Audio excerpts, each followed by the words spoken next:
మా చిన్నప్పుడు ఎండాకాలం వచ్చిందంటే చాలండి మా అమ్మగారు ఎక్కువగా ఉల్లిపాయ పులుసు ఉల్లి కారం ఇలాంటివి చేస్తూ ఉండేవారు అనమాట. ఎందుకని ఆ టైంలో కూరగాయలు నీసు ఎక్కువగా వాడరు అని అనుకునేదాన్ని, కానీ ఎదిరించి అడిగే ధైర్యం కానీ కనీసం డౌట్ క్లియర్ చేసుకోవాలన్న ఇది కానీ మాకు అప్పట్లో లేవన్నమాట. ఇంకా అందుకని మా అమ్మగారు ఏం చేసినా శుభ్రంగా నాకి తింటూ ఉండేవాళ్ళం మేము ముగ్గురం కూడాని.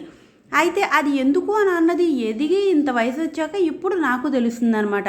ఎండాకాలంలో ఉల్లి చేసే మేలు అసలు నిజంగానండి, వడదెబ్బ కొట్టకుండా కాపాడడం దగ్గర నుంచి బాడీ డిహైడ్రేట్ అవ్వకుండా ఉంచే వరకు కూడా చాలా సహాయపడుతుందంట. అందుకని ఉల్లిపాయ ఎగురని ఉల్లిపాయ పులుసు అని ఉల్లికారం అని ఇలా రకరకాలుగా మార్చి చేస్తూ ఉండేవారు. మజ్జిగన్నంలో కూడా చక్కగా ఉల్లిపాయను పచ్చిమిరపకాయ వేసుకుని తినేవాళ్ళం, ఎంత బాగుండేదోనండి. ఈరోజు నేను కూడా అందుకనే పిల్లల కోసం మంచిగా ఉల్లిపాయ ఫ్రై అయితే చేశానమాట. ఫైనల్గా దీంట్లో కొత్తిమీర మాత్రం చాలా ఇంపార్టెంట్.